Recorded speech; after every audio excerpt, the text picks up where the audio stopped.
Allô, bonjour, je suis John Allor, c'est Québec-Sic et aujourd'hui on reparle des meurtres non élucidés de Raymond Grimard, Manon Bergeron et Carole Fecteau. Et encore, voici Tracy Wing. Avez-vous déjà joué au clou? Il s'agit de ce jeu de détective qui demande aux participants de découvrir le meurtrier, le lieu et l'arme du crime. Les résultats peuvent être les suivants. C'est Miss White qui a fait le coup dans la bibliothèque avec le chandelier. Ou encore, j'accuse le colonel Mustard du meurtre. Il l'a fait dans la cuisine avec un couteau. Ou encore, je soupçonne Miss Scarlett dans le lobby avec le revolver, et ainsi de suite. Dans l'enquête du coroner sur le meurtre de Carole Fecteau et ceux de Raymond Grimard et Manon Bergeron, on a l'impression parfois d'être au cœur d'une énigme où les avenues semblent sans fin, tellement les chassés-croisés et les volte-face sont nombreux. Ça vient de Les Trois meurtres, avenue sans fin, La Tribune, du 16 septembre 1978. Revenez en arrière et rappelez-vous l'ouverture de la série de Patricia Pearson dans le National Post, Who Killed Teresa? Sa première phrase était « Nous avons tendance à considérer les mystères non résolus comme un jeu de société, un parlor game. » 24 ans plus tôt, en Sherbrooke, 1978, les rédacteurs de la Tribune assimilaient les meurtres de Grimard, Bergeron et Fecteau à une partie de clous. Pourquoi se soucier de ces petits voyous et de ces trafiquants de drogue? Parce qu'ils peuvent détenir la clé pour résoudre votre plus grand mystère personnel. Celui que vous ne pouvez pas résoudre et celui qui empêche votre cœur de se réparer. Celle qui vous propulse et vous immobilise dans un lieu et dans un temps. Dans son infinie sagesse, le coroner Jean-Pierre Rivard a décidé que son enquête serait en 3 volets.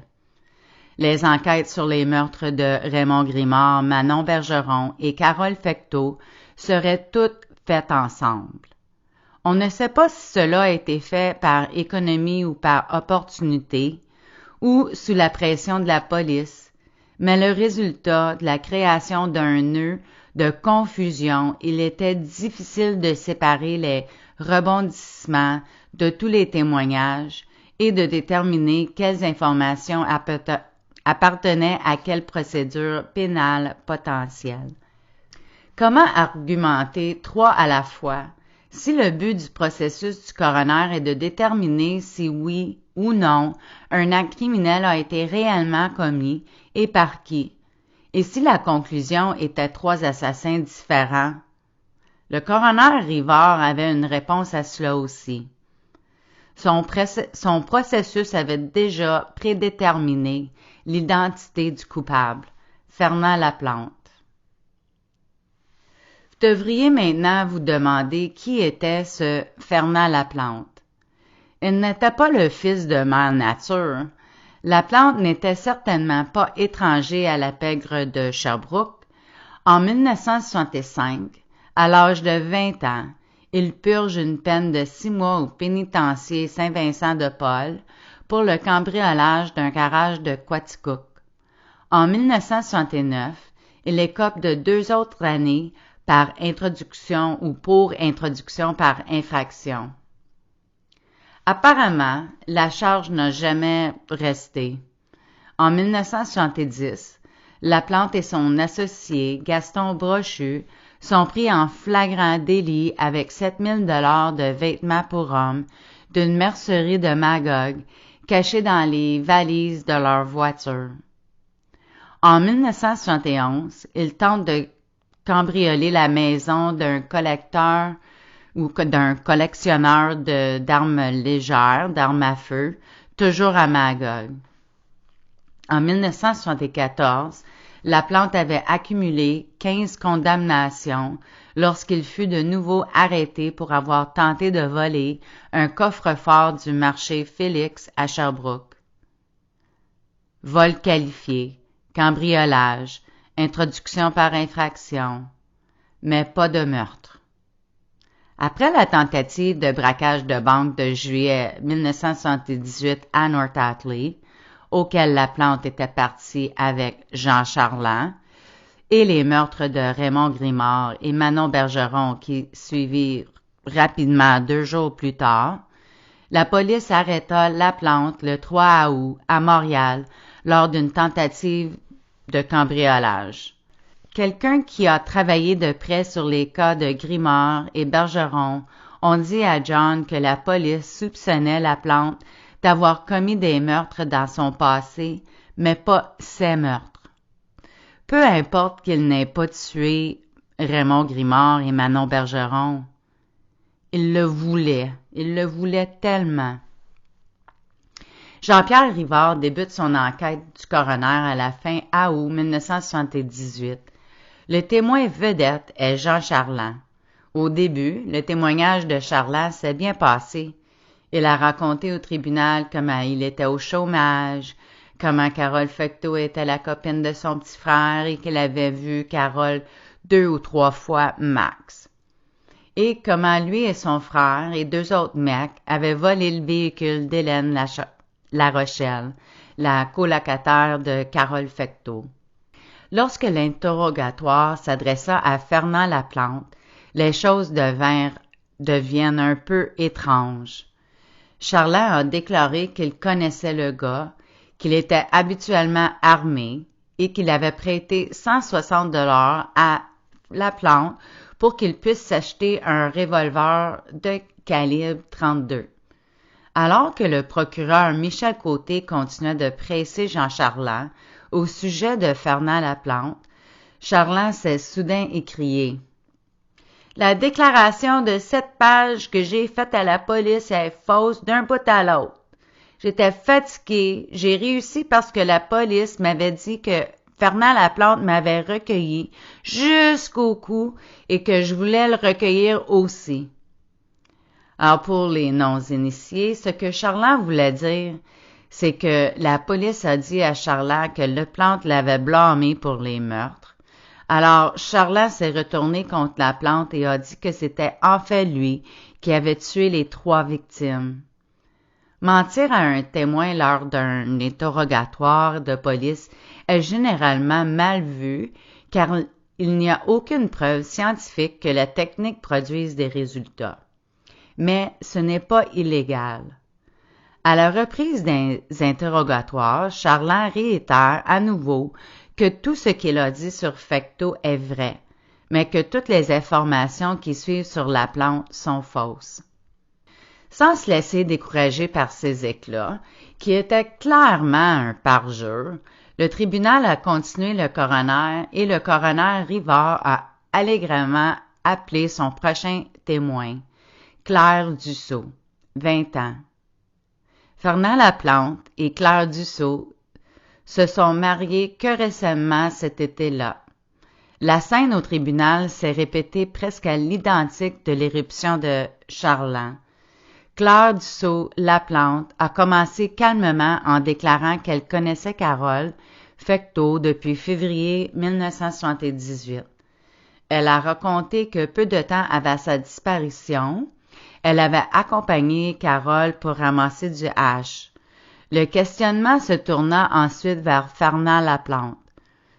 Dussault-Laplante a été persuadée, on parle encore de Claire Dussault, a été persuadée de dire que son mari avait fait un voyage à Quaticook, près du site où le corps de Carole a été découvert à East Hereford. À ce stade, Claire Dussault-Laplante a interrompu son témoignage, affirmant que tout était faux, et comment elle avait été agressée et battue par la police pour avoir fait de fausses déclarations. Battre un témoin sous interrogatoire est illégal. À la suite de cette deuxième interruption de la cour de M. Rivard, le coroner a immédiatement ajourné l'enquête jusqu'au 15 septembre, vraisemblablement pour que la police puisse administrer une persuasion supplémentaire de leurs témoins vedettes, mettre un peu d'autre pression sur Jean Charland. Rappelons que lorsque la colocataire de Carole Fecteau a été interrogée, Hélène Larochelle a mentionné que Carole Fecteau avait peur de deux personnes qu'elle appelait Claire et Fern. On peut bien présumer qu'elle voulait dire Claire Dussault et Fernand Laplante. Mais on se demande maintenant à quel point Hélène Larochelle a été coachée par la police pour donner cette réponse, étant donné que Dussault et Charland ont refusé de témoigner parce qu'ils estimaient que leur témoignage avait été contraint par la police. Comme nous le verrons, il s'agissait d'une tendance à la Sûreté du Québec, des cantons de l'Est, qui remet en question toutes leurs enquêtes de cette époque. 3 semaines plus tard, lorsque l'enquête a repris, Charland n'apparaissait plus sûr de ses déclarations. Il parla d'un Oldsmobile qu'il avait vendu à Laplante et de la Cadillac de Raymond Grimard qu'ils avaient utilisée pour se rendre à Montréal. Il s'agit assurément de la Cadillac retrouvée au club de golf de Lennoxville, immatriculée sous le nom de sa petite amie, Manon Bergeron. La plupart du temps, Charland a juste déclaré qu'il ne savait pas beaucoup ou qu'il ne se souvenait de rien. Peu importe l'amnésie soudaine de Charland, la SQ trouvera bientôt une méthode pour s'assurer qu'il se souvienne. Claire Dussault Laplante a été rappelée pour témoigner, mais ses déclarations n'étaient qu'une répétition de sa première comparution. Bavardage, mais à peu de détails incriminants. Elle a évoqué un incident survenu début juillet devant le Moulin Rouge, où elle a accidentellement reculé la voiture qu'elle conduisait dans une moto appartenant aux Gitans.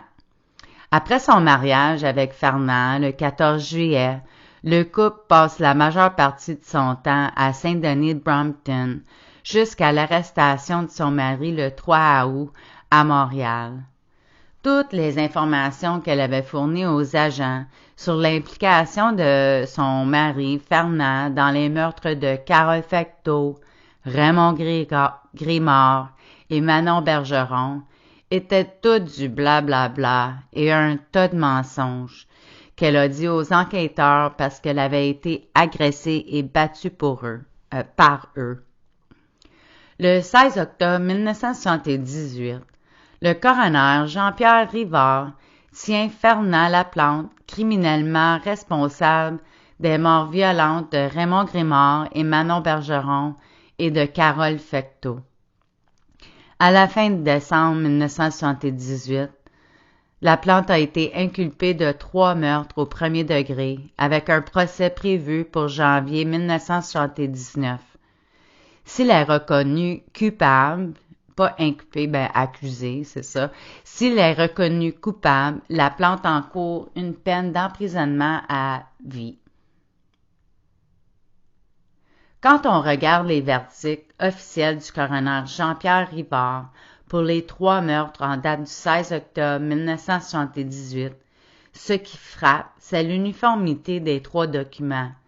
Ils auraient presque pu être réalisés avec du papier carbone en triple exemplaire. 3 meurtres distincts à 2 endroits différents, à 2 moments différents.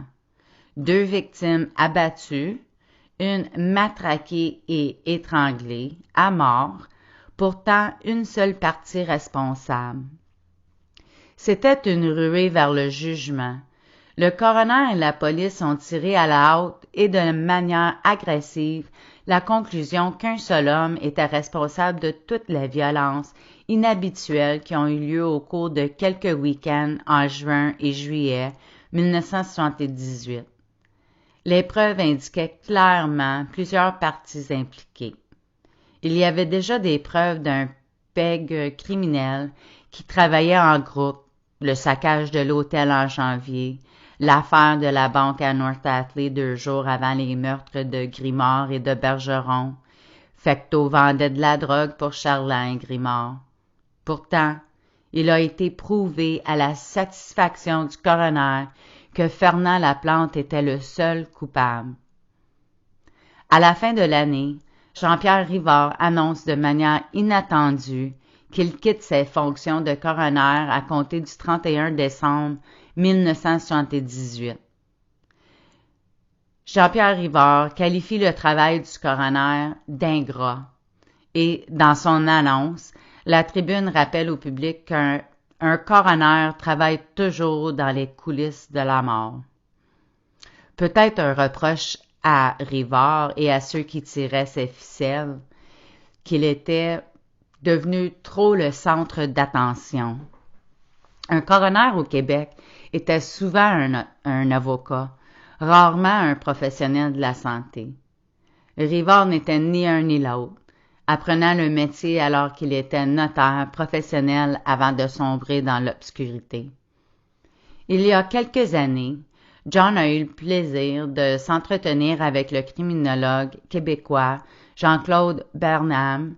Il m'a dit qu'à l'époque des années 70, le coroner travaillait avec les forces de police et que le coroner ne prenait pas de décision sur des faits, mais dans l'intérêt de la police. Il a dit que lorsque des policiers étaient impliqués dans une affaire, le coroner prenait toujours du côté des forces de l'ordre. Si vous ne répondez pas au coroner, vous pouvez être tenu responsable et votre témoignage peut être utilisé contre vous. John lui a demandé s'il était possible d'un coroner de mentir dans l'intérêt de la police. Et Burnham a répondu entièrement. Ce qui a agité la police plus que tout dans tout ce processus, c'est le refus inébranlable de Laplante de jouer son rôle de bouc émissaire dans un résultat prédéterminé. Laplante ne témoignera pas à l'enquête du coroner de Rivard, même s'il est assigné à le faire. Lors des témoignages de sa femme et de Charland, il a crié devant le tribunal qu'il ne savait rien, ne savait pas pourquoi elle était là, et avant de monter à bord, il voulait savoir ce qu'on avait dit sur lui dans son absence. Non seulement le coroner Rivard a déclaré Laplante criminellement responsable des 3 meurtres et apte à subir son procès, mais il a cité Laplante pour outrage au tribunal. Il l'a condamné à 1 an de prison pour avoir refusé de témoigner lors de son enquête. 15 ans plus tard, alors que Laplante faisait appel de son verdict de culpabilité pour les meurtres de Grimard et de Bergeron, Fernand Laplante, contrit, purgeant alors sa peine à vie dans un pénitencier des Maritimes, dit avoir payé cher pour son manque de coopération. John a sauté sur ce que vous auriez tous dû deviner, mais le verdict de culpabilité de Laplante a été l'élément le moins surprenant de son procès, comme nous le verrons bientôt. La peine d'1 an de Rivard pour outrage a eu lieu en octobre 1978. Alors cela signifie que Fernand Laplante a été en prison tout le mois de novembre 1978.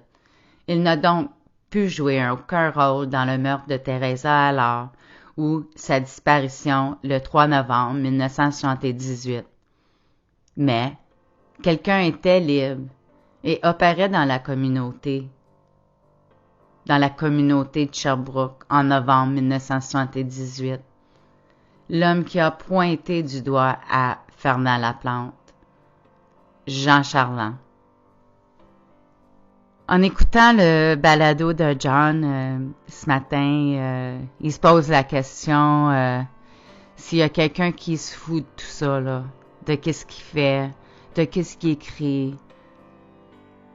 Il est un peu découragé, puis je peux le comprendre. Mais moi, je m'en fous. Puis j'espère que vous qui vous êtes rendus jusqu'ici, vous vous en foutez aussi. Alors pour ça, je vais vous remercier d'avoir écouté. Je suis Tracy Wing pour Québec-Sic, écrit par John Allard. Et je vais vous souhaiter une très, très belle semaine. OK. Si vous détenez des informations pouvant aider la police avec un crime, s'il vous plaît, contactez le Sûreté du Québec à 1-800-569-4264 ou peut-être par courriel à cec.qc.ca.